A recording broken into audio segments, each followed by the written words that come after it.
Welcome to the Palace of Megapixels.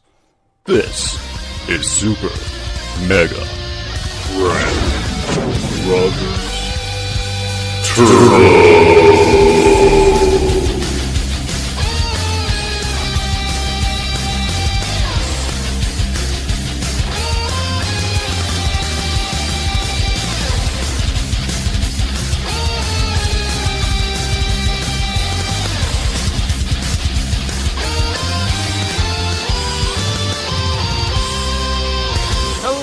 And welcome to Super Mega Crash Brothers Turbo. I'm your host, Stephen White, and with me is my co-host, Laceya Finley. Happy Monday, everybody. Hello. How have you been? Getting along pretty good this week. It's been a little bit of a slower week since I haven't been working as much. I have found a lot of free time isn't necessarily that good for me. Yeah. I mean, I can usually go on a vacation and think, I can do all this stuff. And then usually by the end of it, I'm like, I need something to do. Yeah. You know? Yeah. You always think I'm going to be so productive and I'm going to get all these other things done. And I'm like, yeah. But then if I know I have too many days, I'm like, well, this I could do tomorrow. And then 4 days later. Yeah. I need to just be a better adult. Probably. But it's all right. What have you been playing? You know, this week I've been playing some really chill simulation games. Like, I actually picked up PC Building Simulator, and it's exactly how it sounds. And I don't even know how to hype it up for you to make it sound more exciting. You literally pretend like you own a PC repair shop, and people will send you things via email, whether they need their PC built or repaired, and you pick it up at the front door and you fix it. Huh. And then you send it back and make money. Interesting. Yeah. I have no idea why I picked this up. And I literally probably put in like 8 hours in 2 days because it's just so calming and relaxing that I'm just like, well, I'll pretend to build a bunch of PCs for people.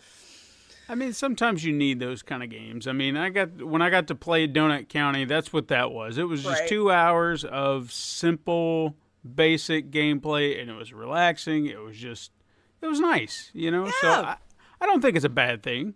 You need those every now and again. But it's just that you're trying to explain it to somebody, and you're like, no, it's all in the title. It's not hiding anything from you. It's not a, what the hell did you just say? It's a pretty much, yep, that's exactly what you meant to say, and that's what it is. Yeah.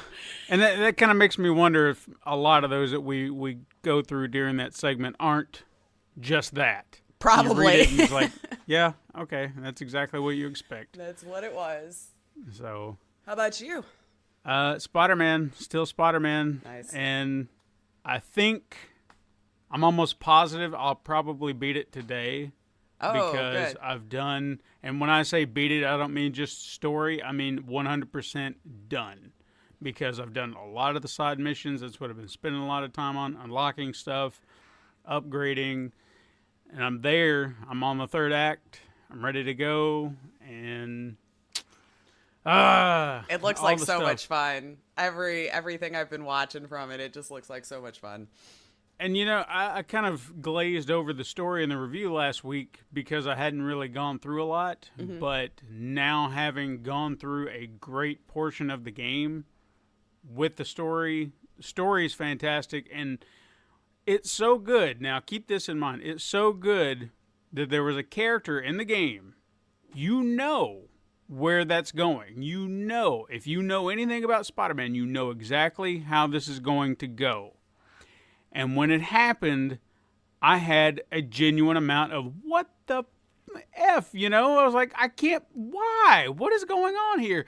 I knew this was going to happen, but they told it so well that when this reveal happened, you're like, why? What are you doing? Oh, no. So it was so great how they pulled that emotion out of me.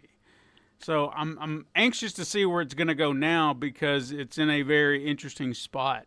Mm-hmm. So I can't wait to finish it today and see where I get with it and see how the story goes. So been doing a lot of avoiding spoilers and that's been fairly easy. So I'm excited to see where it goes. Yeah, you just have to just not be on the internet ever. Yeah, I mean that's pretty much it. So. But yeah, it's fantastic. Lots of Easter eggs, and obviously there was a lot of stuff that came out, and we'll be talking about it in our news. So why don't we just get into our news? Let's do that. Okay, well, first of all, we're going to start with some lesser news that's not very hype, but it's just ridiculous. It's that insanity that happened recently involving shots fired at the home of Twitch streamer Dr. Disrespect. Yeah, I heard about this. Now, apparently during a stream, someone drove past his house and shot what has actually been confirmed as pellets from a BB gun into his upstairs window, as well as his car just a day before. Oh, man. Now, luckily no one was hurt, but police are investigating to find the person or persons responsible, looking for anyone that could have a grudge against Dr. Disrespect. Now, he does play the combat games and stuff like that, right? Like Call of Yeah, like Duty. PUBG and stuff like that. Okay, I believe, yeah. So, from what I've seen, these games bring that out of people for whatever reason. You know, this anger, this hatred that they're not winning. And from everything that we've seen here lately, this actually raises a question for me personally: is this where violence has actually leaked into the video game community? I mean, has it actually got to that point? Because I've spent hours upon countless hours defending video games, saying that they're not causing violence, and I don't think I can do that anymore if this continues. Right. Whether or not, now keep in mind, I'm not saying that playing the games incite that violence as in like they're making people go out and kill because the game does the killing. I feel like it's bringing out violence in a different way because you've got a bunch of sore losers out there who can't take a loss. Right. And they act out in this way. So if this trend continues that we've seen this year, I can't make that argument anymore. Right. And I can't defend it. So when lawmakers start cracking down on video games and saying, well, you can't do this, you can't do that, gamers, you know, you've kind of brought this on yourself because you can't just lose. Right. You know, there's always going to be a loser. We live in this society now where we have everyone's got to be a winner. No, not everyone has to be a winner. There's a winner and there are losers. That's how it is. That's the way it's always been. It's a competitive game. Yes. It's a game. Yes. It's Even a old game. board games, you had a winner and a loser. That It's is just how it was. That's the way the world works. So you've got to get past that. These kids, these sore losers, they've got to get past it. It's ridiculous. Yeah, because I think he was even swatted earlier this year, I think, as well. So this was Probably. second or third time, at least that I've seen in the news that has happened to him in particular. And this will just something that I'll throw out there because of the being in the day and age that we are. If you're a streamer, I always say it's a really good idea to contact your local authorities and let them know that that's something that you do. To just give them that heads up, because if you find yourself in that situation, hopefully with the authorities getting notified for whatever kind of SWAT they're wanting to do, they can be aware of the fact that you're a streamer and hopefully would take extra caution or call or just not even come by your house. So I know I've taken that step. So if you are a live streamer and you do play competitive games like that, I recommend just making that phone call. Let them know what your alias is. Let them know your real name and where you live. And hopefully just to keep yourself safer if these situations pop up. Yeah, I mean, that's great advice for anyone streaming. So take that into consideration for sure, because I don't want to see any of my friends get killed over a swatting incident because of some stupid little twerp. Right. All right. But anyway, I hate that it's happened to him. I hate that it happens to anybody, but I don't know. This has got to change. This whole outlook's got to change. The next thing I've got is Nintendo dropped tons of announcements in their recent Direct presentation. They had games like Warframe and a backlog of classic Final Fantasy games like Final Fantasy 7, 9, and 10 that were announced that are going to be ported over to the Switch. Then City Skylines, Civilization 6, and Katamari Damacy were among some of the others. Then on the first-party front, they announced a new rehash game of Super Mario Bros. Deluxe, which is like the new Super Mario Bros., new Super Mario Bros. U. And I I got into those games when I had a Nintendo console at the time, and then it got to the point where it was like, you know what, you've released this game 3 times already, just stop, move on to another Mario game. Bethesda. Yeah. And then there was a new fighter announced for Super Smash Bros. Ultimate, which is Isabelle from Animal Crossing, which is a bizarre choice, but okay. Wow, that's, Yeah. That announcement actually led to the reveal of a new Animal Crossing game that will be coming out for the Nintendo Switch in 2019, along with a Super Smash Bros. Ultimate Switch bundle with, the fancy console and the controllers and whatnot. Then they've got Kirby's Epic Yarn and Luigi's Mansion are being ported over to the 3DS, with a co-op mode actually being added to Luigi's Mansion, which I thought was kind of cool. Oh, nice, yeah. I don't know how that works exactly, like what it would be, but still, that's kind of cool. 2-player Luigi's Mansion would be kind of neat. But then that actually led to a surprise announcement that was the reveal of the tentatively titled Luigi's Mansion 3 for the Switch. And what they showed of that actually looked pretty good. I mean, I really liked Luigi's Mansion on the GameCube. I think I don't want to say it got a bad rap. I think it was a good game, but people were like, it's all right. There might be other fans. Maybe I'm wrong. I don't know. But I liked it. I thought it was fun. I never got to play the one on the 3DS, and this looks fun too. Yeah. I'd like to play it. I unfortunately never played it. I never Yeah, had a GameCube. It was a fun little game because it was different. It was new. It just ghost busting pretty much, but with Luigi. So I thought it was a nice twist on a game. It's not what you expected. Well, maybe they'll revive a little love for it then there with some the newer, younger audiences that may not even remember it when it was new. Yeah, true. Finally, the revealed details about their online service they released, which is going to launch on the 18th, which will be tomorrow for anybody looking forward to it.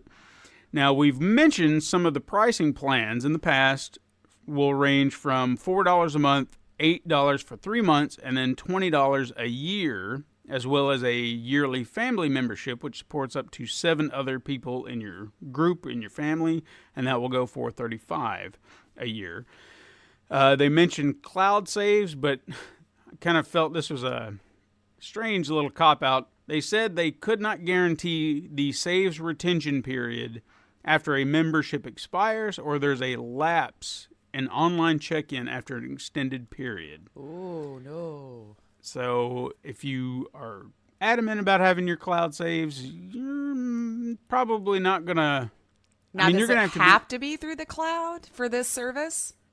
I think so, yeah. I mean, they're basing a lot of things on the cloud, and I think that kind of wishy-washy, we can't really guarantee anything. That's not a good thing when you're basing a lot of your stuff on the cloud. Yeah. You don't have the hard drive and the space on your console as it is.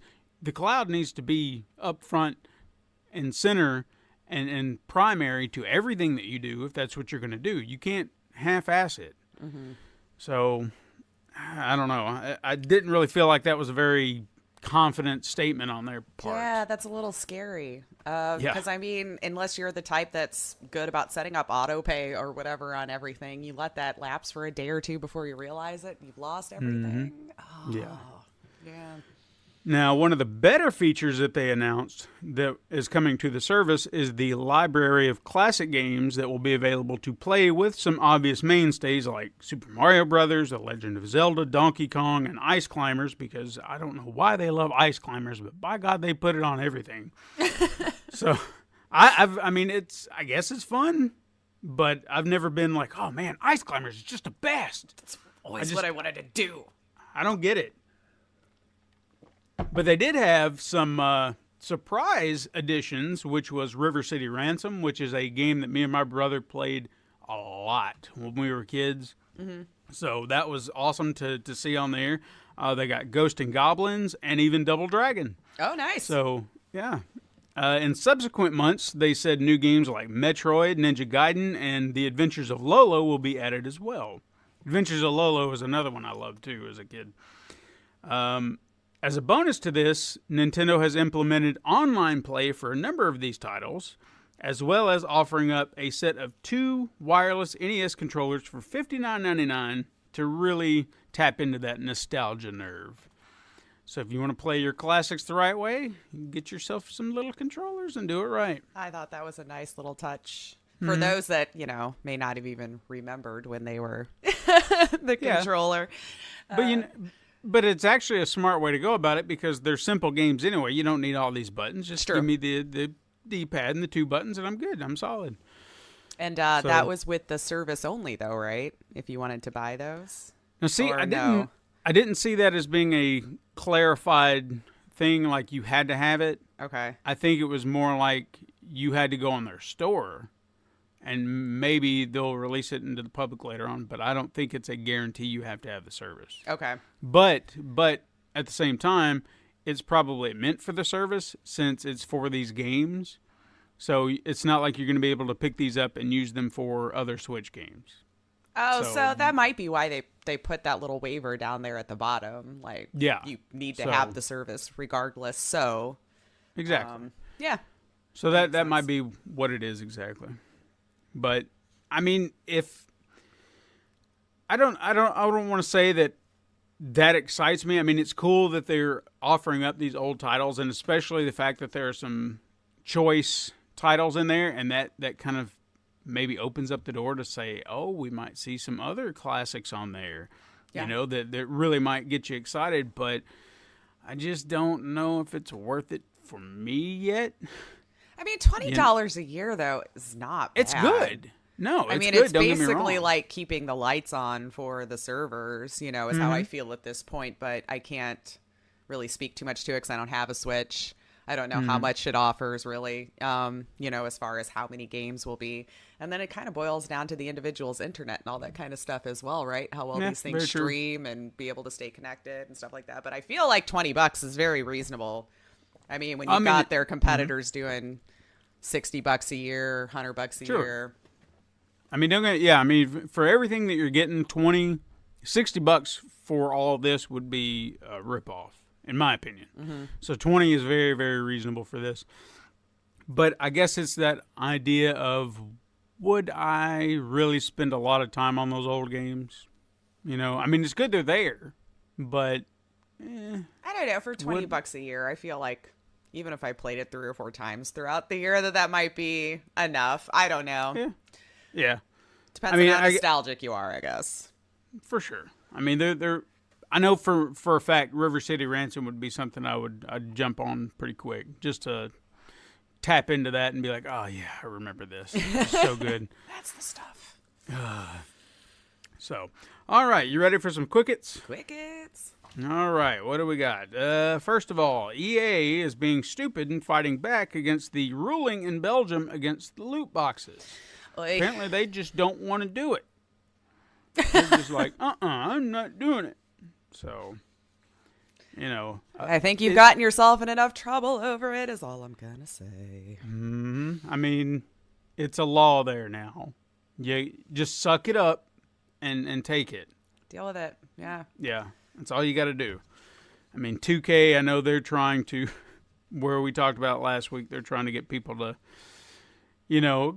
please beg your congressman or whomever they got over there. Tell them you don't want it. Yeah, because we want to pay for all this, and they're preventing that for sure. Yeah. And I would really rather you call your governments over more important things. Just my own opinion. Thrown out there. Bethesda actually confirmed there will be a Wolfenstein 3D. Oh. 3, not 3D. Oh, okay. I don't know why I said 3D. Hopeful. That would still be cool, though. No. But I guess it's that old... We're talking about the 80s and, everything in the 80s. When it was 3, it was 3D. Oh, yeah. So Oh. maybe that's what I tapped into there. I don't know. H1Z1 is coming to mobile devices. Oh. Did you ever I never played it. I was did familiar with it. It was, I think the one kind of battle royale game that started it all, as far as I can. Well, as far as this round of stuff, it was H1Z1, Sure. then PUBG, and then, What's that other one? I don't know. People hardly play it anymore. I don't know. It starts with an F. Something like that. Oh, Forks. Something about Forks. Forks. Anyway. Yeah, Forks Day or something. I don't know. Yeah. Who knows? It's a dying genre. It'll go out eventually. It's just hanging on by a thread. Mm-hmm. Now, apparently, discussions have been had between Bethesda and Nintendo about Super Smash Brothers. So, if there's any truth to this, and again, this should have been in the rumors maybe, but I thought this would be a good discussion. If there's truth to that, what character are we putting in here? Are we putting in a dweller? Are we putting in a creature like a Deathclaw? Or do you make a fighter out of the little Fallout guy? Ooh. The Pit Boy. Yeah. Or whatever he's called. Okay, that would be fun. I think it would be cool. Although, or even a weird and you can use him as a trophy as well or something like that. Like the little assist trophies. I think let him finally take center stage, man. He's always just been the bobblehead or on a poster. Let's see what he can do. Yeah. I'm all for it. They could just drop a bomb. Boom! That would always be his special thing. Puts his thumb out, gauges the distance, and boom! Comes from the sky. That would be awesome. See, we're selling the game for him right now. That's what you need to do. We give away too many of our ideas, I'm telling you. We do. Developers of Assassin's Creed Odyssey actually confirmed the Atlantis DLC we actually had in our Truth or Trash a few weeks back. And they also said that a Switch version of the game will be available in Japan via the cloud. Okay. So, and we saw Capcom did that with Resident Evil 6. I don't know how well that went over, but I still don't think it's a viable source to put your games on a console, cloud-based. I know there are services, but I'm just saying. Yeah. It's a tough one, too, because of the Switch just doesn't run at the same capacity like the PlayStation or the Xbox does. So I don't know. If it makes it more accessible to you, then I guess more power. I mean, if it makes money, right? So if there's a need, I hope it's actually filling one. That's all I wonder. Hideo Kojima stated that Death Stranding will not be playable at the Tokyo Game Show. However, something super secret was teased on Conan O'Brien. Ah! So I don't know what that's all about, but was it on his Clueless Gamer? Possibly, yeah. So we'll see. We'll see where that goes. I feel like Death Stranding will be released in like 2025 or something like that. I feel like we've been talking about it for a really long time now, but I am still interested. But oh yeah, for sure. Overkill's Walking Dead game will have a closed beta in October. So if you're interested, maybe you can get in on that. I'm so excited for that one. Yeah, I'm interested. I'd like to see where it goes. I really liked Payday though, and Payday 2. So I'm really interested to see how they port that over to this from the things that I've seen of it. Mm-hmm. I think it's going to be a good time, but I don't like to get my hopes up too much. But they've always done fine work in the past. Yeah, I needed to check out Payday. I think you'd like it. I actually missed an opportunity. I think it was free on the PlayStation one time during the Plus games, and I just looked at it and was like, meh. Well, if you don't have anyone to play it with, it may not be as fun. I've never played it solo, to be fair. Mm-hmm. So maybe my opportunity will show up at some point. Filmmaker Uwe Boll, who is responsible for numerous video game-based films, is actually getting his own documentary around him. Oh. And I guess to defend his garbage work. I actually watched a trailer for it. And actors were not very, or even crew for that matter, they were not very positive about the man. It was just like, he's a terrible person to work for. Oh, no. Well, maybe we want to can that then. If your hopes was to turn a new, that's not good. Yeah, he's going to get torn apart again. Mm-hmm. And the man, from what I've seen, he can't take criticism very well. He thinks he does great work, and I've heard his movies are trash. And I don't recall ever sitting through one either. And it's because I've heard, don't watch it, it's the worst piece of garbage you'll ever watch. So I was like, okay, well, thanks for I'm that. actually not sure if I've seen any of his either that comes to mind. I'm trying to think of a few that he did. I think he did an adaptation, and again, all video games. I think he did one of Blood Rain, House of the Dead. Oh, I might have seen that. Postal, I think, was one. And A Postal. yeah, Postal. All right. I've heard it's about as insane as the movie was, or the game was, for that matter. Okay. So I don't know. Dave Bautista says he wants to play Marcus Phoenix in a Gears of War movie.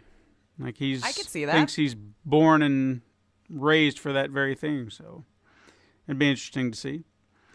And finally, the release date of the film Sonic the Hedgehog has been moved up to November 8th of 2019, which is only 1 week earlier than it was going to be released. So it's not like a major shift. But it's I'm still sure a year away. Yeah, still a year. I feel like we hype things too early. We do. I mean, I remember a time where you didn't know anything about a movie until you saw a trailer. Right. And then when you saw it, it was like, mind blown. Like, That's how it should be.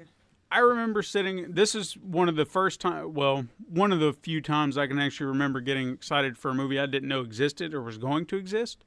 I think I had paid good money to go watch Street Fighter in theaters. And the only thing that came out of that experience that was so positive is while we were sitting in the theater waiting for the movie to start, a trailer for Mortal Kombat showed up. And I was like, I was like, oh my God, this is happening? Oh, and then, Just didn't know were what to you expect. happy with Mortal Kombat? I defend it to this day. Good. I actually feel like it is the only video game film adaptation that's decent, that actually sticks to the source material, does what it does. It might have its flaws here and there. Mm-hmm. You know, I'm not going to say it's a perfect movie, but it is what it's supposed to be. And for the time and the year that it came out, I mean... Yeah. I can sit down and watch it every time. The sequel, on the other hand, oh, God. Don't even get me started on that. So, but yeah. I don't know. We'll see. I'd love to see a proper video game adaptation at some point that's just so perfect, so good. I still think it can be done. I think it can. Well, I'm still going to defend the Uncharted fan film that Nathan Fillion did, man. Mm-hmm. He laid amazing groundwork on how well it could be done. He did. I feel like that was the most perfect audition you could get for anything right there. You bet. All right, now we're going to move on to some Spider-Man stuff. I said we got Spider-Man stuff because there was tons of Spider-Man stuff, and I think it would be safe to say we could probably dedicate half this show to all the Spider-Man news, reveals, Easter eggs, and so on that came out over the last week. But I'm going to remain focused. Focus on some of the good stuff and sprinkle in a little bit of it later during weird news because... we got some weird stuff, eh? Oh, yeah. Now, first of all, the game will soon receive a New Game Plus mode, which I'm actually extremely excited about because I want to play through the game again and just focus on the story. Okay. Because, I mean, don't get me wrong, I'm going to enjoy the story now, but I feel like I could go through it again and experience it, just the story, because it's a Spider-Man story. And being a fan, I'd want to go through it again for that very purpose. And then maybe even change up a suit here and there, because that's what I've been doing. I've been swapping my suits for almost like every cutscene because I want to see it in action. Right. So, anyway, I've mentioned the abundance of Easter eggs that were in the game. Some were not as obvious as others, and some aren't necessarily Easter eggs as much as they are winks, nods, or tips of the hat. One example of this is in the game's social media thread where Spider-Man responded to a fan, "Everybody gets one." This is a nod, most likely, to Family Guy, where Spider-Man appeared and said that very line. Oh, I didn't know that. Yeah. There's a building with the name the Trust Us League written sideways above the entrance with a logo that looks very similar to the Justice League movie. So I'm sure that was a clever little wink. And I feel like I actually saw that building at one time because of the way the banner was on the building, where like they said it was written sideways. Okay. But I didn't stop and look at it. I was just like, huh, that's weird, and just kept moving. You were in mid-swing, so you're like, well, Yeah. all right. That's interesting. Anyway, you keep swinging around New York, you'll eventually stumble across some locales like Josie's Bar, if you're familiar with the Netflix Marvel shows like Daredevil and Luke Cage. Oh, yeah. That's where they hang out, Josie's Bar. I thought that was cool. There's a golden statuette of the Inhumans dog Lockjaw on Wall Street instead of the big bull that they have down there, because there were some legal licensing issues, I guess, that they legally couldn't put it in there. So they used a Marvel character. So I thought that was pretty clever. You can even see LGBTQ flags flying around town, and the community of LGBT fans have been extremely warmed by that. Mm-hmm. That they have that in there. So I thought that was pretty cool too. When I spotted it, I was like, oh damn, that's awesome. No, that's great. And I mean, if you're trying to make an accurate depiction of New York, sure, they're going to be around. I mean, even here in Chicago, you see them everywhere, you know what I mean? So if you want it to be accurate. Yeah. And one in particular Easter egg, though, that caught a lot of people's attention, actually found out it had a deeper story attached to it. One may have overlooked it if you actually keep to the skyline. I don't feel like I've seen it personally, but I probably swung over it many times. Down below, there's a movie theater that has written on a marquee, "Maddie, will you marry me?" This message was actually pitched to Insomniac during development by streamer and vlogger Tyler Schultz, who asked them if they would do that for him and put that in the game. Insomniac obliged and did him a solid, and the internet was delighted and hoped for the best for Tyler. However, Yeah, I think I heard about this. Tyler posted a video to his YouTube featuring a message calling it the saddest Easter egg ever, and goes on to reveal that Maddie dumped him for his brother, and she even found out about the proposal and was apparently appalled by it. Said this was not how she wanted to be proposed to. And despite how sad all this sounds, Tyler actually did say that he's glad it's there and was very touched by the outpouring of support. So I do want to go look for that theater. I guess I'm going to have to find out where exactly in New York it is. Yeah, Because it would be interesting to see, take a picture of it. Yeah, I've seen that, and then I heard the news about it, and I have to say it's just, I mean, it's a cute idea, but I don't know. I think with proposals and stuff, when people do something that's so out in the open, like, I feel like you're just, Yeah. I don't know. It's a long shot. It's 50-50 And it's shot there that it's gonna work out. now. And then if she had no intentions of saying yes, or, you know, now you're putting her on the spot now too to defend herself, because you know people are going to be like, oh, I can't believe she said no. And this poor woman's just like trying to live her life. You know? Yeah. Granted, we don't know. I mean, I'm not going to defend the, you know, like leaving for your brother thing. I don't know y'all's situation. Exactly. We You don't know. But just think those things through. Just a smidge. Just a smidge. Just a little. Have the conversation maybe first. But I'm sure that we'll find some other. I'd love to see some more interesting little bits. And I doubt there'll be anything like that in the game, but there's tons of stuff. So if you're playing it, look around. You never know what you might find. There might be a lot more to the things that you find and be like, I wonder what that is. You know, you never know. The artwork on the building, sometimes I kind of wonder if they weren't artwork pieces from fans that, you know, Insomniac just put in there. I don't know that for sure, but it would be cool if it was. Right. So, Easter eggs, they're fun. Last week we mentioned Henry Cavill was cast as Geralt of Rivia in the Witcher series for Netflix. Now, since then, there's been a casting call for the rest of the series, but one casting call has got the feathers ruffled.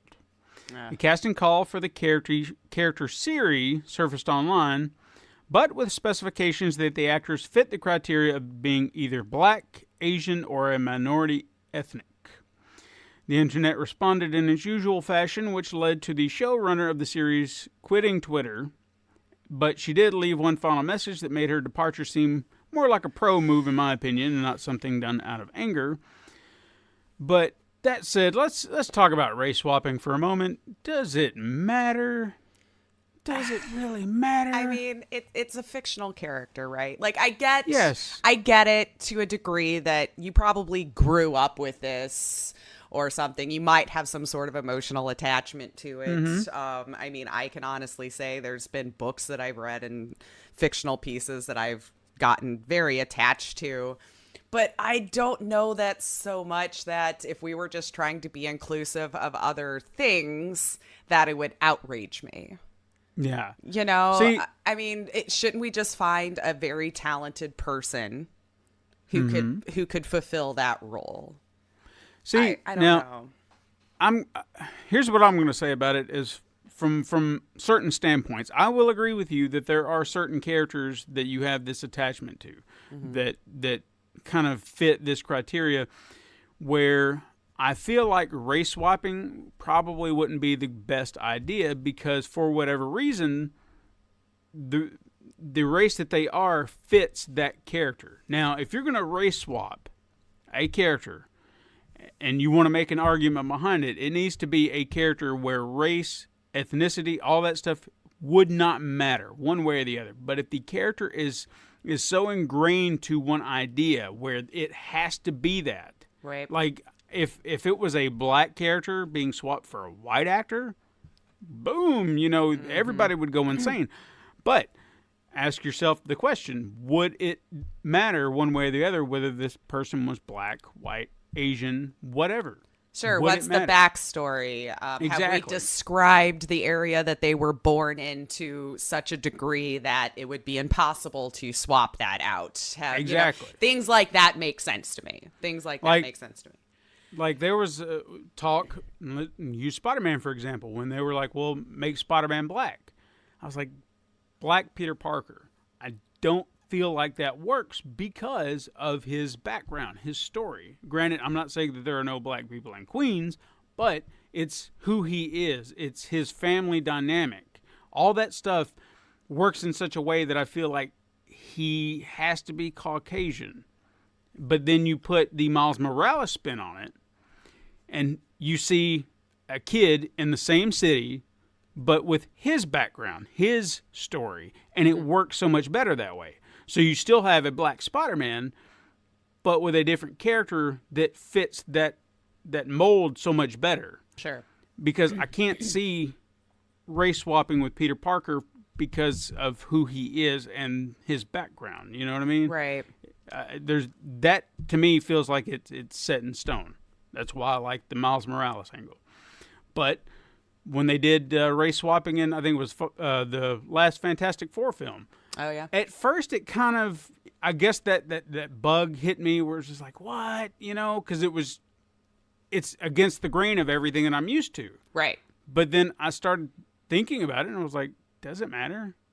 Okay, all we're really talking about is brother and sister. They're not brother and sister. Him and Sue Storm are not brother and sister in a biological sense, but okay, they're a stepbrother and stepsister.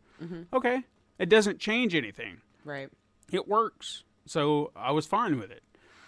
There was all that talk we heard this week about, what was it, Michael B. Jordan being Superman.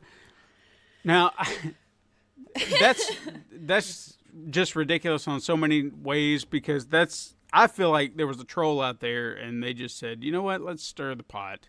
Yeah, I never did find out if that was an actual thing. True. And then all of these big, looking at you guys, the big gaming news resources that were spreading it. So I don't know. Because, I believe there was a tweet from Henry Cavill's manager, right? That was like, hang tight, guys. We're still talking to them. Like, she was trying to say, like, he hasn't hung up the tights quite yet. Although I feel like that is the direction that it's going. But regardless, you had things like IGN and stuff like that putting out pictures of him as Superman. And I personally don't think that he's done per se, but there's nothing on the horizon with the guy and that character, so he's got other things he needs to do. He's a working actor. Right. So to take the Witcher series, it's like, I got to work. And sometimes actors just really want to be able to play other roles. It's not that they hated the experience or that they didn't enjoy being this iconic character and very ecstatic to have fans behind the whole thing. But sometimes as an artist, you've also got to understand that sometimes you need to move on and do other things and grow in that field and test your chops and see other things. So don't send him hate if he's done. Will it break our heart? Sure. He did phenomenal in the role, in my opinion. I know there's mixed opinions about that particular set of series of Superman, but just wish him well. Just wish him well. I can understand from that actor's standpoint. Like sometimes you've just got to do other things that get you excited for your job again. Not that you hated the prior role, but. And see, I didn't hate him. It was, like you said, it was the material around him. Right. That's I never what heard the problem any was. real bashing on Henry Cavill. I mean, some, but for the most part, it was just the source material that they were given in that series of movies. I actually did, because I actually pitched it. I was talking to a buddy of mine, and he was one of those people who was like, you can't have Superman be black and all that stuff, and just kind of giving me his opinion on it. I saw a tweet. And I thought it was the perfect way to sum it up. It's like, Superman can't be black. He's like, he actually believes in the justice system. And I was like, that was good. Okay, touche. I see that. I guess my only argument was, and I think you and I were having this conversation about the multiverses that there are and all this kind of stuff. Like, as long as you're creating a different backstory, like, I think a lot of the comments that I was reading was most people like, fine, just don't call him Kal-El. Because we have Kal-El's backstory. We have the planet Kal-El was from. It's been very well described what, the race of people was or whatever you call them. So I'm like, okay, yeah, I can agree with that. But it could be from a different multiverse. I'm totally fine with us making some new origin stories and trying something new here. Because I feel like we've redone the same sets of movies now with the same origin stories over and over and over again. Let's just have creative freedom and do something just a smidge different. And I'm okay with that. And that's where I love where Marvel's been creating younger, newer versions of their characters. Because for me, that's passing on the mantle. That's allowing your old characters to retire or to pass on or whatever, and allowing this new generation to pick up the mantle and move on. And that's a progression of characters, as opposed to rebooting them and saying, well, we got to make Peter Parker a kid again and put him back in high school. No, you don't. No. Let him grow. Let him grow up. Let someone else do it. And I know people give Ben Affleck hate for his version of Batman, but I honestly kind of enjoyed that iteration because it was nice to finally see a different version of Batman, seeing him older in his life and how things were progressing up until that point. For me, it was just nice to not constantly be going back to, his parents' death and watching that all the way through. We got to pick a different part of his life and experience it. And I might get some hate. You can send the comments my way, but I actually really did enjoy his iteration of Batman. Maybe it was the material. I don't know. I don't hate him as much as the internet does, but there's only so many times you can watch his parents get shot. I mean, my God. How many times can you retell the same story? That's my point. How many times can we retell Spider-Man becoming Spider-Man? How many times to be Batman or any of that? So let's try for some new ideas. Or just progressing that character, like you said. All right, well, let us move on ourselves and get into some weird news. Ooh, I love it. All right. Now, as I said, we had some weird Spider-Man news. And with all the articles popping up last week, there had to be some weird ones. The first bit revolves around a game glitch that one player got hit with, and it was hilariously bad. Did you get to see the glitch? I don't think so, no. Oh, I'm going to have to send you videos. Now, I will say during my time, I probably saw a minor glitch or two, but it was nothing more than like a blip on my radar. It was like, okay, there was a little something there, something they need to work on, but no biggie. There was a guy by the name of Nabishin186, and he got a game-breaking glitch that would affect the motions and facial features of the characters during cutscenes, which would put them into some very awkward situations and making some of the most ridiculous faces that you've ever seen. Oh, no. And what I actually found very interesting about the facial features, how they got stuck, because it would just be like, you know, like if you took a picture with somebody and they were like mid-face. Oh, yeah. Something like that. Mid-sneeze or something like that. Yeah. It's almost, I mean, it really showed the detail they put into the facial features, because the way they got caught, it wasn't just like a frozen picture. It was just like, you know, just all bent out of shape and whatnot. So it's just, but they were just very funny. But everybody's still talking, and they're just moving around. Their arms would be up behind their head, and they're just like, hello, how you doing? Oh, the Mass Effect syndrome? Is that? Yeah. No. And just keep on talking.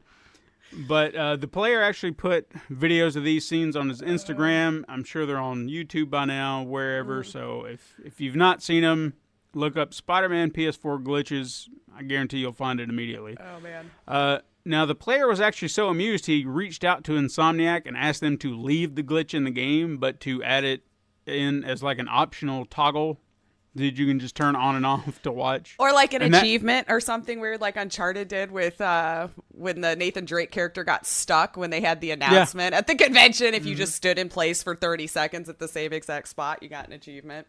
Yeah.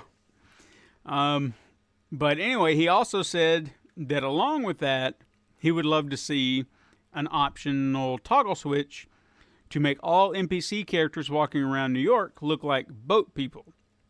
Now, you may be asking, what are boat people? Mm-hmm. Well, if you venture out into the Hudson River and you come upon the numerous boats sailing in the water, you will find that the occupants are very low-res models that escape the early eras of the 90s 3D games. Now, something like this is common in video games where, you know, faraway characters look fine from far away, but you get up on them and it's, you know, weird. And it's they call it the Mona Lisa effect or whatever. Yeah. I mean, and this is, you know, meant to conserve the CPU for the processing systems and whatnot. But these boat people look very much like the boat people that were seen in Treyarch's Spider-Man 2 game back in 2005 or whenever it was. I can't remember when that came out. So I kind of feel like they did this as kind of a wink and a nod to them. But they're just these blocky, you know, flat-faced. They're horrible nightmares. they're a placeholder. That's all they're just there, and they're just standing on their boats like, hey. Aww. So it's weird. And finally, to really weird it up, because, you know, those two weren't really weird, there was an article released last week from Deadspin writer Tom Lay, who states that the game has a pro-police agenda, and it forces players in the game to work with the NYPD. He said that he felt that despite being a fictionalized version of the NYPD, he felt compromised having to work alongside an organization that oppresses residents on a regular basis. And what should be weirder, but let's face it, in this day and age it's not, is many players are agreeing with him, feeling that Insomniac is brainwashing young players into placing their trust into the police. Now, I don't know about you personally, and I don't know the NYPD. I don't live there, so I can't really speak for it. However, I don't think it's really a bad idea to trust your local police force. You know, I know that there's some questionable stuff today, but we're talking about the actions of one, not the actions of many. Right. It's the way I'd kind of look at it. And these are fictional characters. You know, fictional characters. Spider-Man routinely runs afoul of police in movies, comics, whatever. And he does work with the police from time to time. But even in the game, as he stops criminals, he's like, well, the police are coming, better get moving. He even says to other cops, hey, can you tell your guys to stop shooting at me, please? Yeah. It's a game. It's a game. Yeah. It's fantasy. Enjoy the fantasy for a moment. Yeah. I would love to see that moment where we could just be like, let's just immerse ourselves in the world that was created. And then when we turn it off, go do other things. Yeah, exactly. But again, we're probably not really in a position to really argue the point. So No, I but- I will refrain from that. But The way I look at it is like this. We're seeing this trend where everyone has to be bent out of shape. And it was one of the reasons I kind of tweeted something this week. It was a lot deeper after I thought about it. But it was just, can we not just enjoy what we get? You know, it might not be what you want, but you're getting something that you normally couldn't get. There was a time when these type of video games or these types of movies did not exist. They were not on the radar of studios whatsoever. It was just like, no, we're not doing that because it's not making us money. We're not going to do it. Now they make money, and it's because of the fans. But you're going to ruin it at some point to where the studios are like, you know what? Screw it. We don't have to do this. You know, we can make money somewhere else. Once the next big thing comes around and superheroes go the way of the dodo, you know, they'll move on to the next big thing. And we won't have these games. We won't have these movies anymore. Well, I think that goes down to a deeper rooted problem with other things where we just feel like we have to find something wrong with it. Like there just has to be. There just has to be, right? Of course, that could be just like a whole other psychology topic on just teaching people that things they're not always going to be what you want, and life isn't fair, and things are like that, and let's find a common ground and just find the part of it that you really do enjoy instead of always having to pick apart the things you don't. Exactly. I love it. Vote with your wallet then. That's all I can say. If it really angers you that much, vote with your wallet. Yeah. I wish people would follow through with that, you know. Star Wars The Last Jedi. Probably the most hated and split, revered Star Wars movie ever made. Yet it's the highest grossing film of the year. Yeah. It doesn't make sense. Yeah. It doesn't make sense. Blu-ray sales through the roof. Highest selling Blu-ray. But yet it's the most hated Star Wars. Don't get it. I don't get it. Last bit of weird news I got, and this is more in the stupid news of overreaching idiots ruining things I love. Players noticed in the recently released demo of Mega Man 11 that Mega Man cannot jump through boss doors. Now, let me explain that to you if you don't really know what that means. Yeah. In the 8-bit titles of this particular series, when you were approaching a door to a boss, you could jump toward the door, and then the door would open, and you would just kind of slide in to the room midair. Okay. Like you were jumping through the door. Now, the same, I'm pretty sure it could be done with a slide effect where you could just slide on the ground into the door, and you just slide through the door, which I always kind of thought was a little cooler. But anyway, I've been known to do that. You know, jump at the door, fly in, because, I don't know, it just kind of looked cool. Yeah, just because I could. Yeah.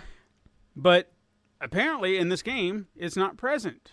And I kind of felt like that it wasn't really a feature, but merely a side effect of just the game, the technology as it was. I don't see anybody sitting at Capcom saying, you know what, well, let him jump through that door. You know, it was just like there was a programming thing that just worked to that. You approach the door, it opens. Whether you're jumping, sliding, whatever, that's how it works. But no, everybody thinks it's a feature, and now they're mad because it's not in this game that looks nothing like those games, and they want that in the game, and they're complaining about it because it's ruined now because he can't jump through a door. And I got nothing on that. Again, I think this just goes hand in hand with we're actively searching for something to be angry about. Mm-hmm. Now, I did get to play. I spent a moment the other day playing the demo, and looks fantastic. Yeah, plays great, but it also plays like a damn Mega Man game because I died several times. Well, see, if you could only just jump through the doors, I think that would have made it a lot easier for you to play.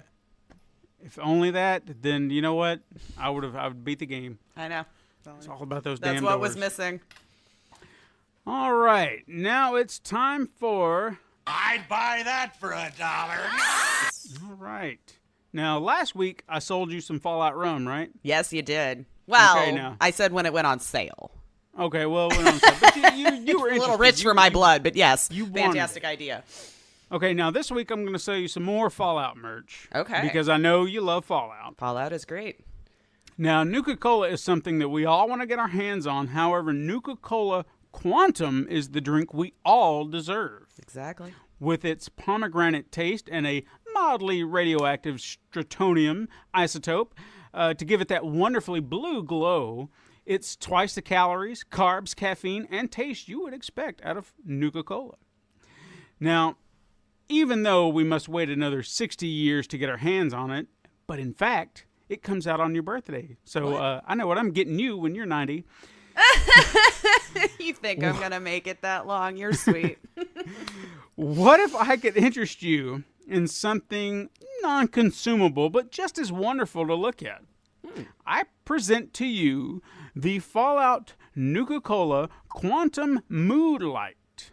This is an officially licensed lamp shaped with the precision to replicate the rocket-shaped bottle of Nuka-Cola Quantum that illuminates with the signature blue glow that you come to expect.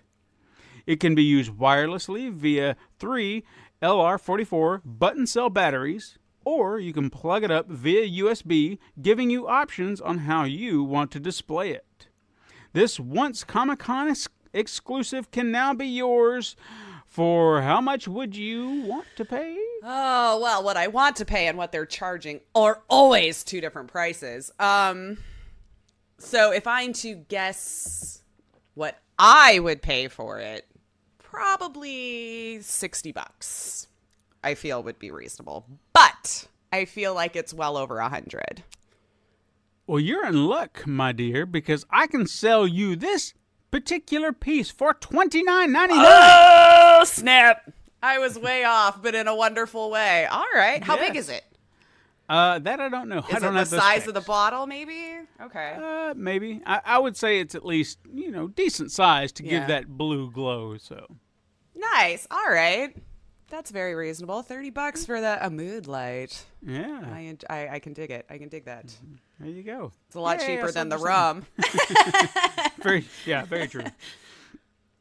All right, let's get into some release dates. What do we got? We got a few. On September 18th, we got Anodyne for PS4, Capcom Beat 'em Up Bundle for PS4, Xbox One, Nintendo Switch, and PC, Undertale for the Nintendo Switch. Have you ever played that? I have it, and I have it. Got it in a Humble Bundle. Freaking backlogs, man. I've been told I would really enjoy this game. I've seen some streams of it, and it looks like it's a great game. I've heard only good things. I want to play it too. I just haven't got around to it. Exactly. I need to buy it. Transference for PS4, PSVR, Xbox One, and PC. Downward Spiral, Horus Station for PS4 and PSVR. Labyrinth of Refrain, Coven of Dusk for PS4, Nintendo Switch, and PC. Blind for PS4 and PC. Sword of Guardian for Nintendo Switch. Warface for PS4. Mutant Football League Dynasty Edition for PS4 and Nintendo Switch. Fishing Sim World for PS4, Xbox One, and PC. Ooh, that one's a weird one. Omvorm. Mm-hmm. Oh, yeah, okay. that one. Yeah, that one. For Nintendo Switch. Scribblenauts Mega Pack for PS4, Xbox One, and Nintendo Switch. I'm stuttering. Legendary Fishing for PS4 and Nintendo Switch. Splody for PS4. That just sounds like some explodey time. But it sounds like something we would probably be addicted to for like a day. Probably. That's coming for PS4. Paddle Box for PS Vita. Unearthing Mars 2, The Ancient War for PS4, and Hover for PS4. Then on the 19th, Hover comes out for Xbox One. Also, Siegecraft Commander for Nintendo Switch. Then on the 20th, Hover comes out for Nintendo Switch. Why do they do that? Why is there this delay for every system? I don't get it. I don't know. I can't claim to know what the developing end has to do to port from one to the next. Yeah. The Gardens Between for PS4, Nintendo Switch, and PC. FIFA 19 for PC. Reigns, Kings and Queens for Nintendo Switch. League of Evil for Xbox One. Light Fingers for Nintendo Switch. SNK Heroes Tag Team Frenzy.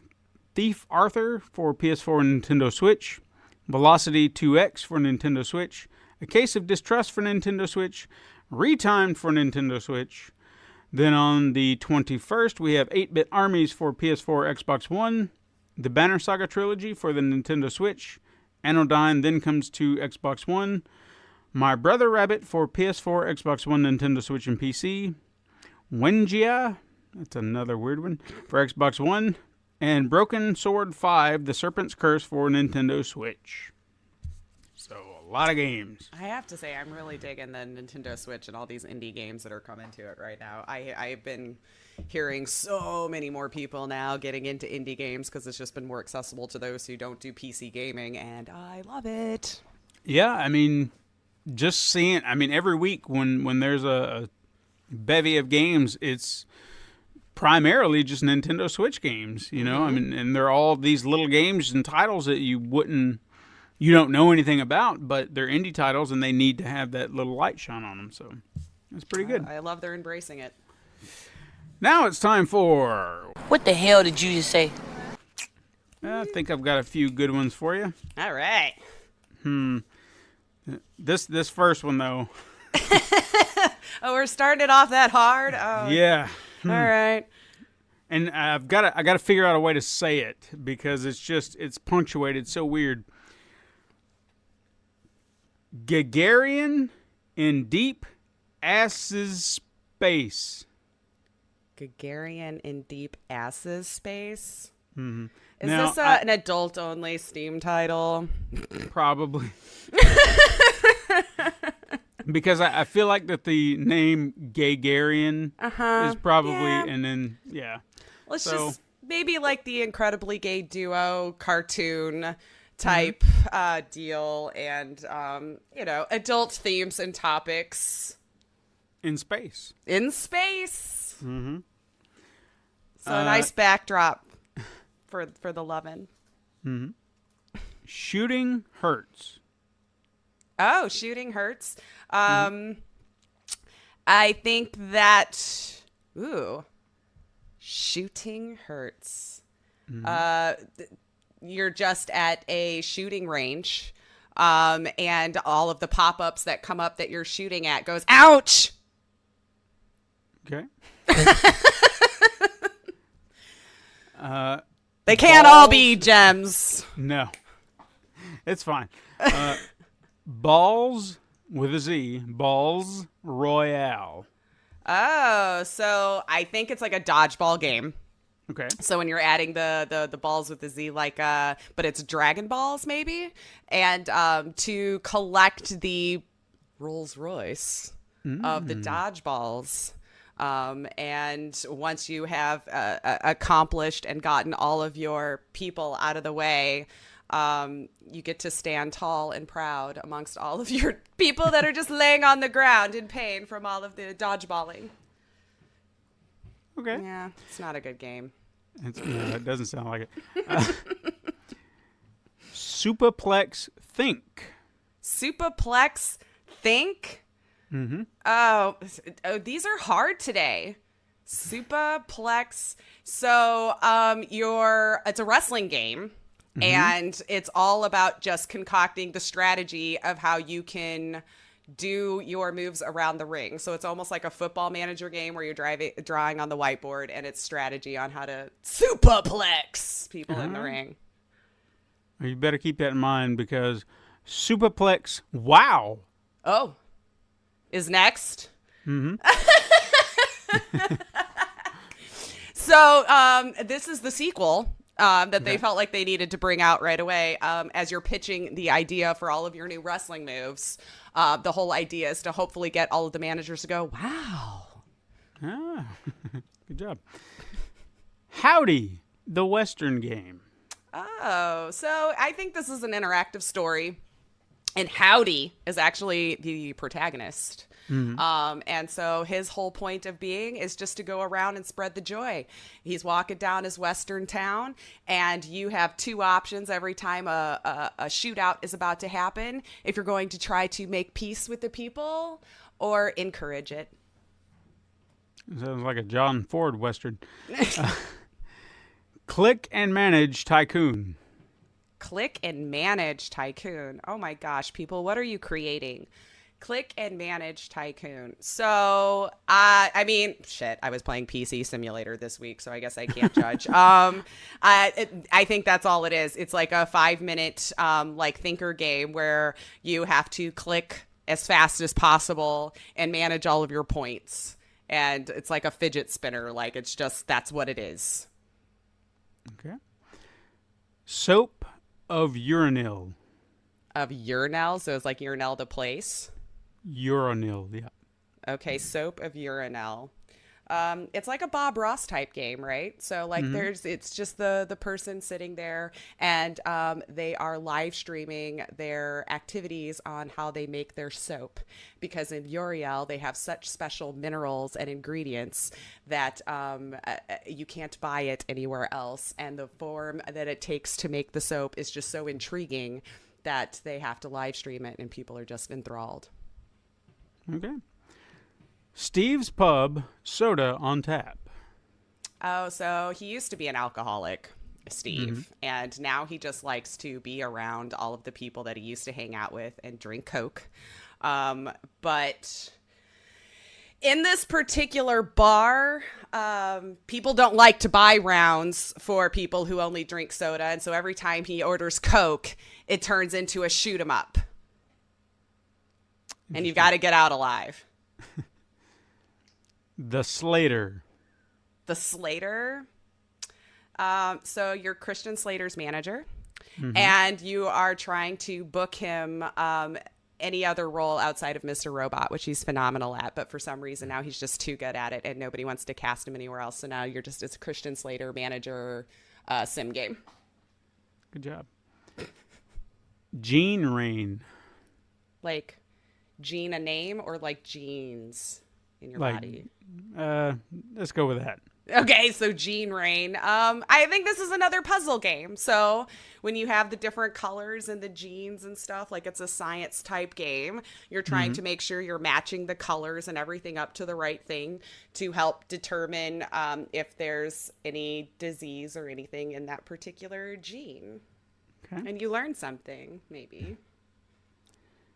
Epic Roll. Epic Roll.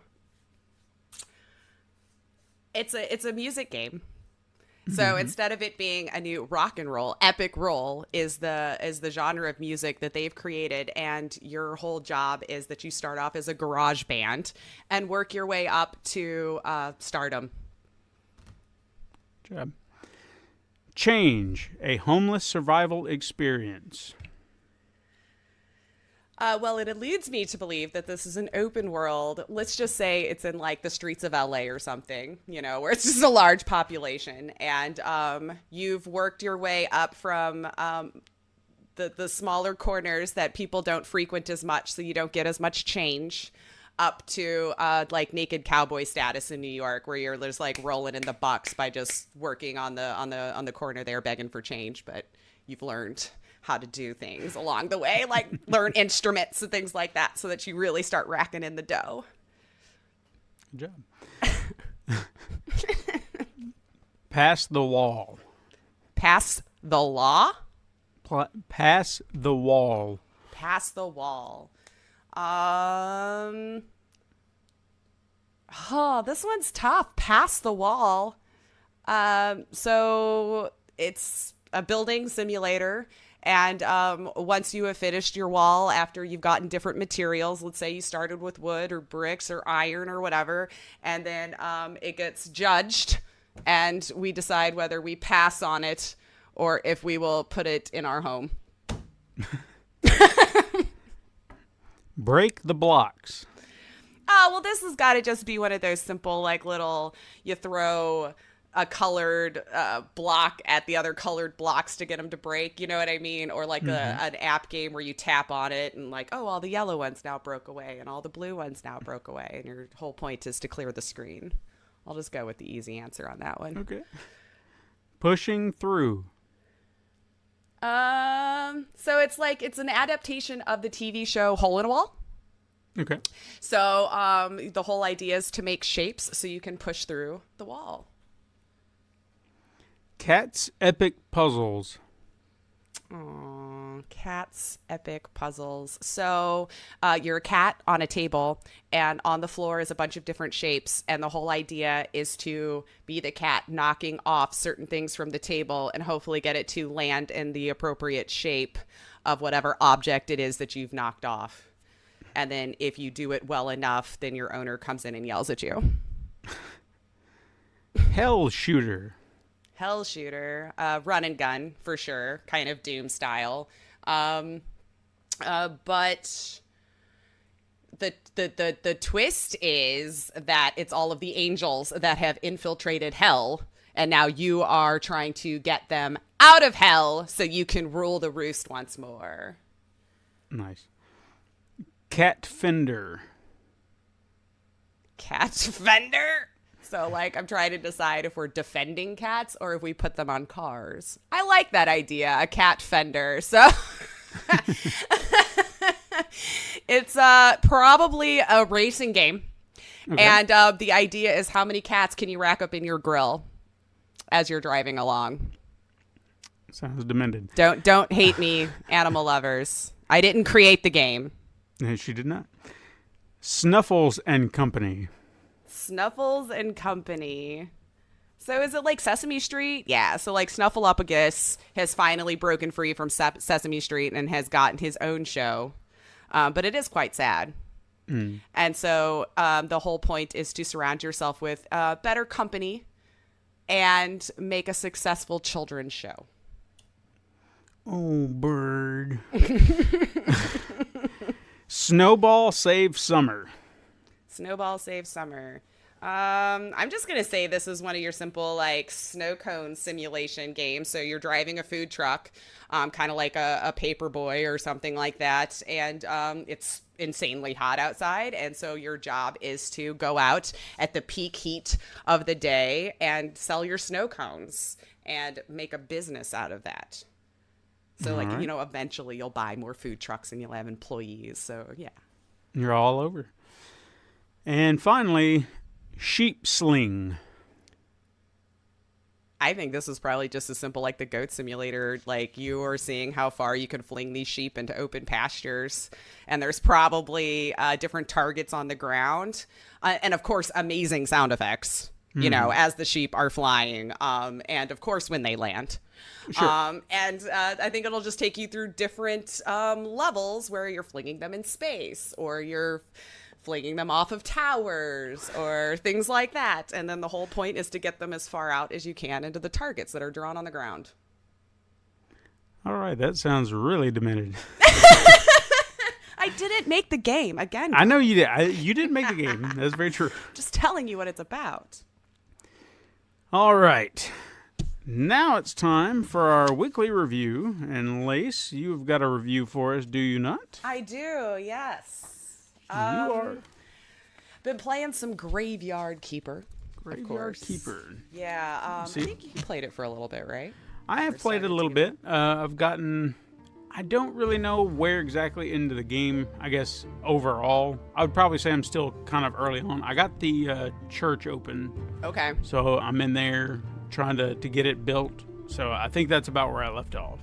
Yeah, that's probably a little bit further past there where I got, because like I know I'm going to keep this one a little bit short because I know the game has been out for a while. So basically I've just kind of formed this in my own kind of thoughts and opinions. I don't know if you're someone who's watched my stream or been to my YouTube or things like that and kind of has a feel for what type of games that I already play. But Graveyard Keeper, it's a nice little pixel 2D adventure game is how I'm going to describe it. I know a lot of people want to use Stardew Valley as a big example for this game. But I would like to say, in my opinion, in the aesthetics and possibly mechanics is exactly where it stops for those comparisons. So if you're on the fence about playing this game because you're like, Stardew Valley, it's another farming sim, it's nothing like that. Stardew Valley is a farming simulator. And that's pretty much it. You know, you build up your farm, you have a small little world you can run through, and you meet people. In Graveyard Simulator, it's very, very story focused. So I'll just go ahead and jump into that there. So you play a character he is from the 21st century. He goes out for the evening. And on his way home, unfortunately, something terrible has happened, and he gets hit by a car and he is killed. But he does wake up But he's in a different time altogether. He's now in the medieval times. This is definitely not an accurate portrayal of medieval times, but it is a little fun twist on the era. This game doesn't take itself seriously at all, as you can imagine. The opening scene is him going out. He gets killed. He's woken up. Now this ghost is telling him, you are now in this era. You have, you're dead. I'm going to introduce you to your sidekick, basically, and you just have to figure this out. And your sidekick ends up being a sentient skull. I don't know if anybody ever read the Dresden Files that listened to this. He kind of reminds me of that, because Dresden had this skull that was just all-knowing, all-being type skull. So anytime you had any kind of issues and you just needed to know something about the supernatural realm, you came to this skull.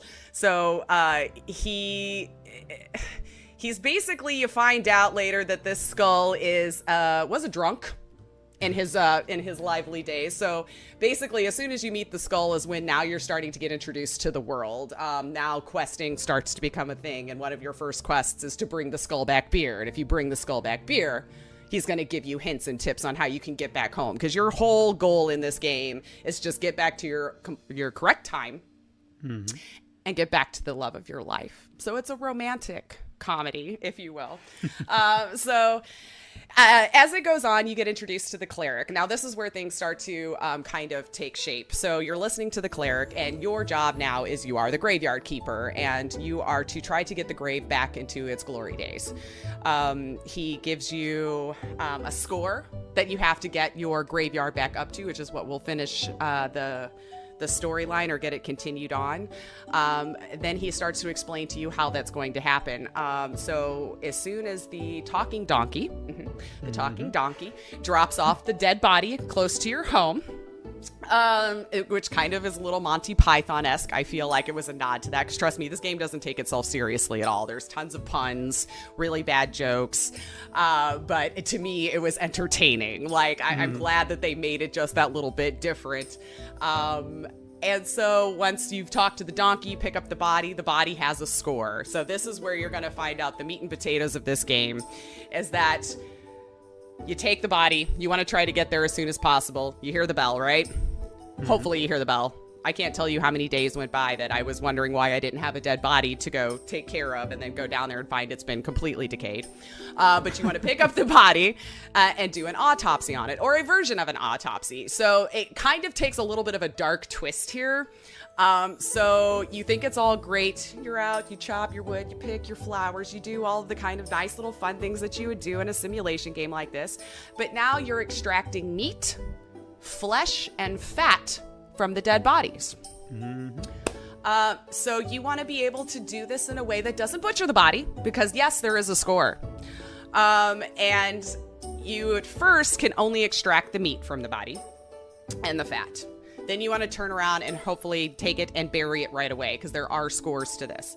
Once you're in the autopsy room, you can see that there is a red and a white skull that is associated with it. So if you clean the body very well and get to it while it's still in about the 95% range on up, you'll get a white skull, which means everything's perfect. Because yes, the type, the situation that the body ends up in does affect how well your grave looks. Even though you're never going to see this body, it's still part of the score.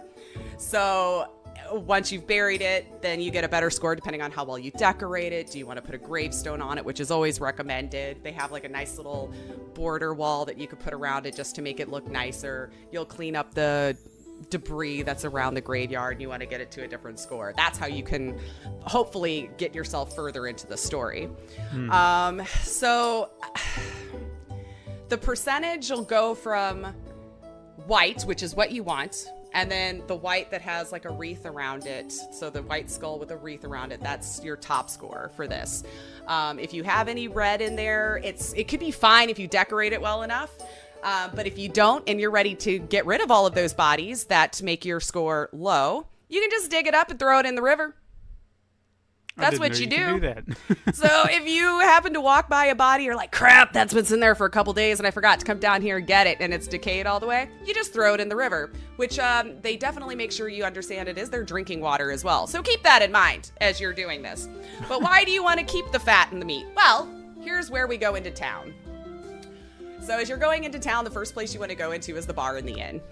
You talk to the bartender there, and he will let you know that, yes, you can sell him the meat. They, in fact, love to buy it there.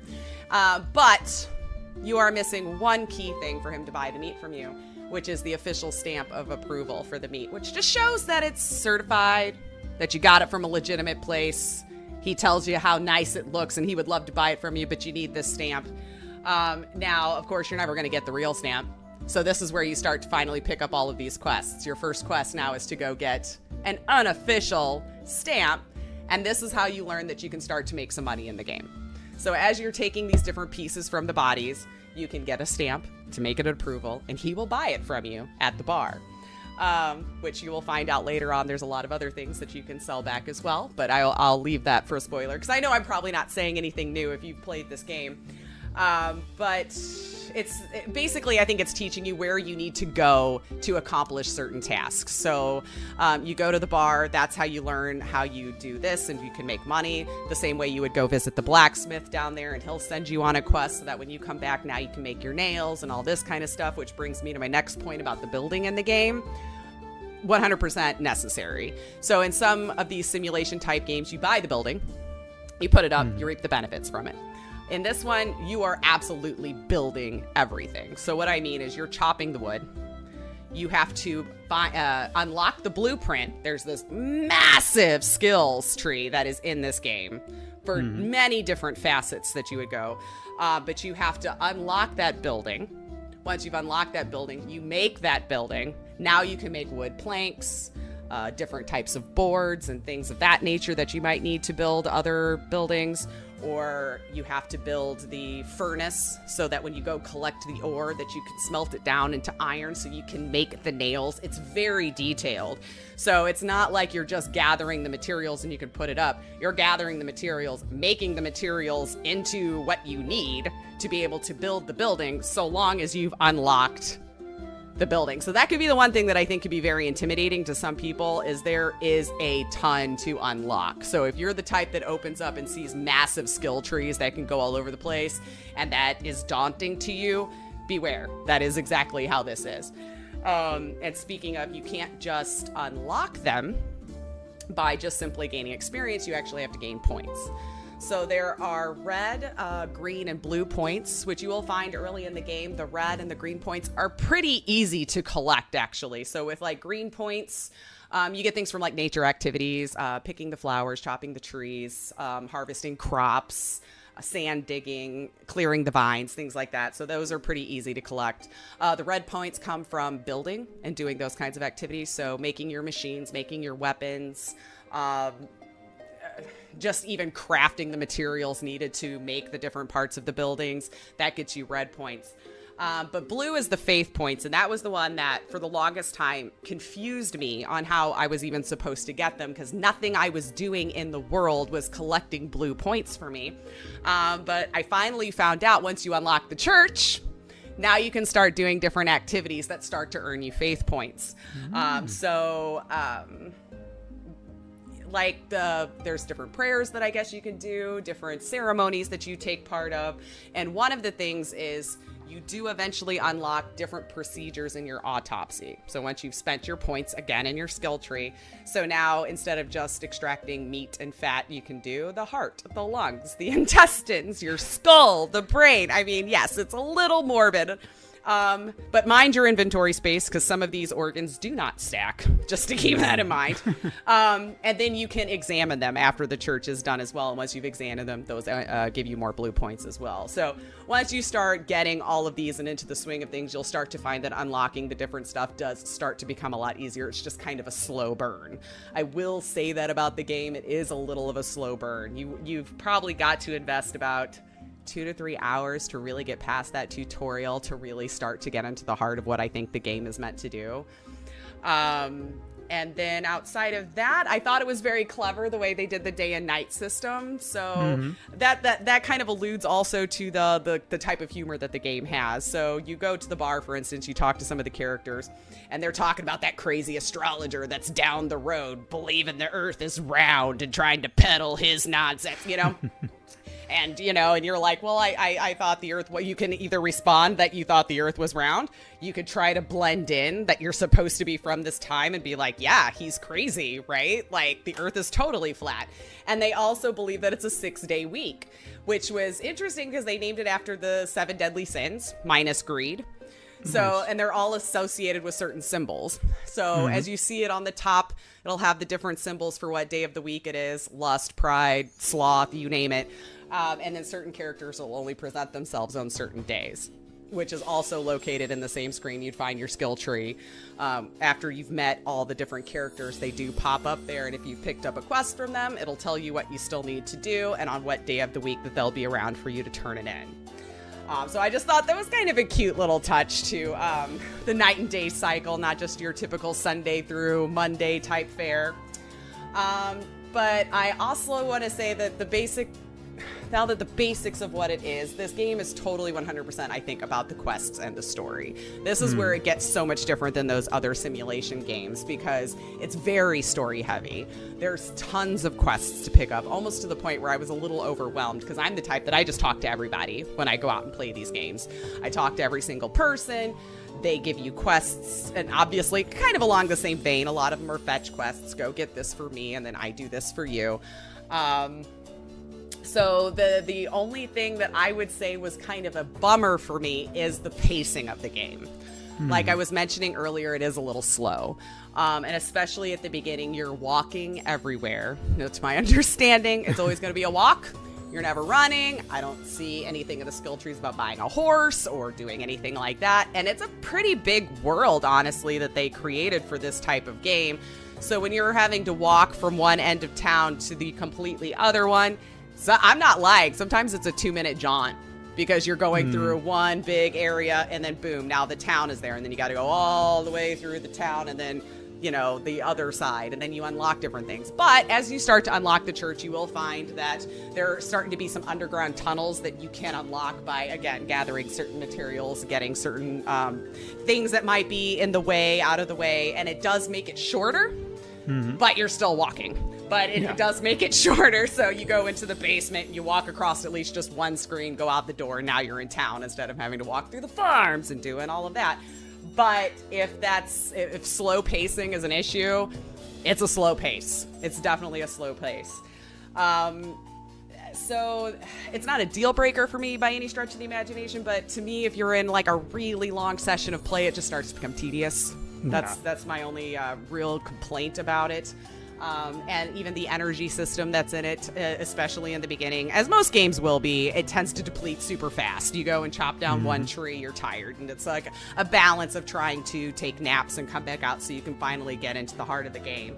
Unless you're really good about cooking and making all of those different items for yourself that you can take while you're going out to keep the energy up and everything. But that also takes energy. So you probably have to dedicate a whole day to just cooking a bunch of bread or your hamburgers with the meat or whatever it is that you want to cook yourself.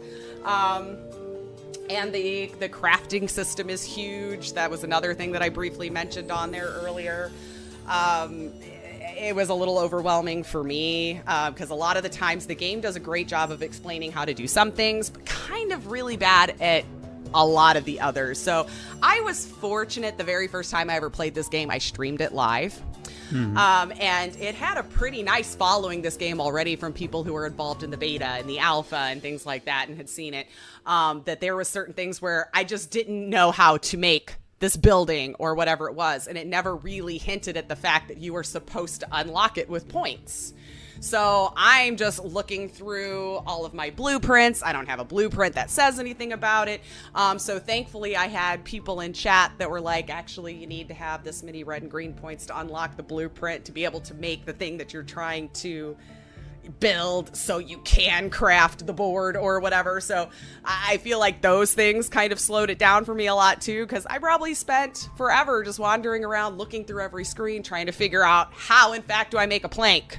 And so that's the only thing. And then just a little grindy, I guess, if you always have to go pick up the iron, you have to go pick up the wood, you have to chop it down, you have to saw it into the pieces, you got to get, and do all of that. But again, it really shines with the dialogue, the puns, you're talking to a donkey and a hopping skull. You can't take it much more serious than that. All in all, I mean, I think I give it a really nice score. If you're into just kind of some relaxing games that has a really fun story, and you like that type of grind, I think you're gonna really enjoy it. Like me, from a story-rich game perspective, the story is awesome. I think for me, it was just the different grindy things along the way that sometimes just took too much time for me. And maybe that's just now that I've gotten into the day and age where the pace seems to be much faster. And so your ADD kicks in a little bit when I'm having to walk along or gather all of the different wood. So I don't want to knock it just because I found the grind a little too tedious on certain aspects, because I know certain people love that part of games too. So I'm just kind of throwing in my own opinion there. If you're the type that likes long stories, because I don't know that I'll ever even get around to beating it. It'll take me forever because it's such a long game. It'll be one of those that I'll probably pick up for an hour or two here a couple times a week to try to get through it, because I am interested to see how the story, because I want him to get back to his true love. I mean, he's very concerned about it. I've been playing it, and from the role-playing perspective of I'm just blending in with the townsfolk. Right. So anytime they say something crazy, the earth is flat, or I'm doing this, I'm like, oh yeah, no, that astrologer is freaking nuts, man. And even one girl's asking, you can't talk to me until you have more charisma. And I was just, oh, okay, I'll come back on less day and then I'll have more charisma for you, And so it was just like certain things like that I just found really endearing about the game. And that would be enough to keep me playing it, although I know it will take me a long time. So Sure. You want a really nice game and you hated Stardew Valley, don't give up, because it's nothing like Stardew Valley outside of maybe the aesthetics and how you move and the mechanics on interacting with the world is exactly, in my opinion, where the comparisons end on those two. So if you hated Stardew Valley, you may not hate this one. If you were a huge fan, it might be enough to draw you in, because at least you already know the gameplay mechanics. And if you also have just a little bit of a dark side to you and like chopping up bodies and making jokes about it and keeping their insides in your box in your bedroom, could fulfill that need for you as well. Tiny Build usually publishes some pretty great games, so I definitely think, especially for the price point that it is and the length of game that you're getting there, I don't think you could go wrong with it. Yeah, I would agree. I mean, the time that I played it, I would say kind of where you were talking about, where it was being tedious. The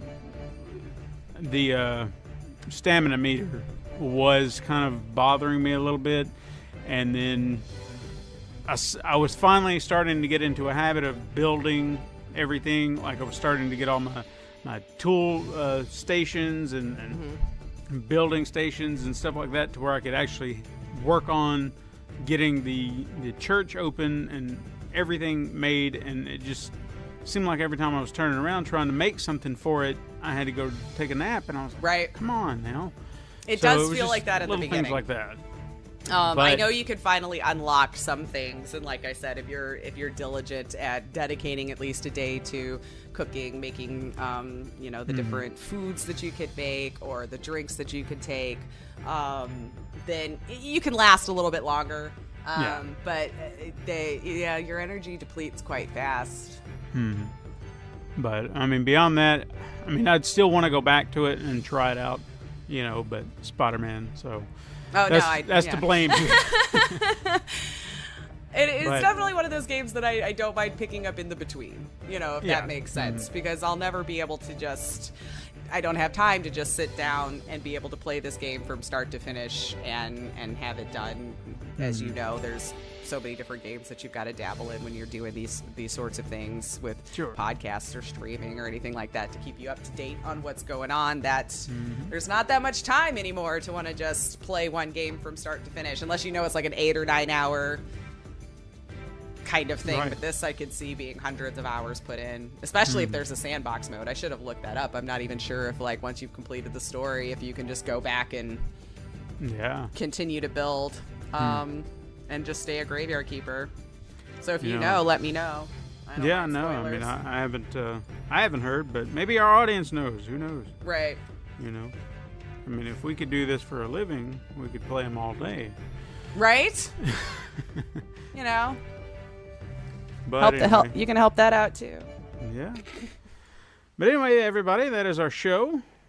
I'd like to thank all of you who listen every week. We appreciate your love and support. If you want to support the show even more, you can go to patreon.com/pencilandpaperproductions or pencilandpaperproductions.podbean.com and click Become a Patron in the top right-hand corner. Also, if you have a topic you'd like for us to discuss, something you want to share, maybe even tell us what amused you this week, like our friend Astro did, that tickled me. I don't know why.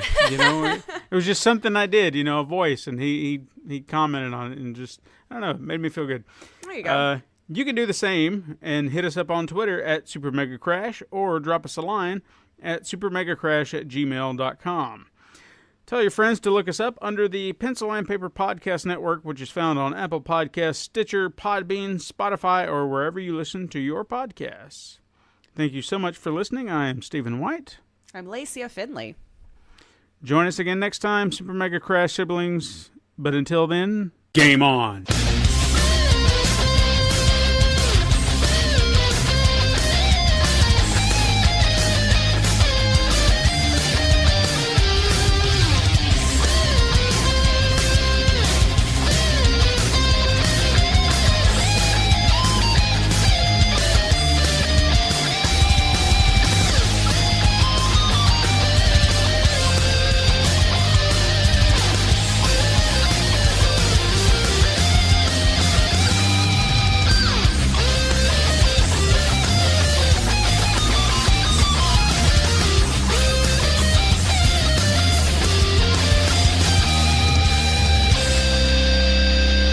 This has been a Pencil and Paper Podcast Network production.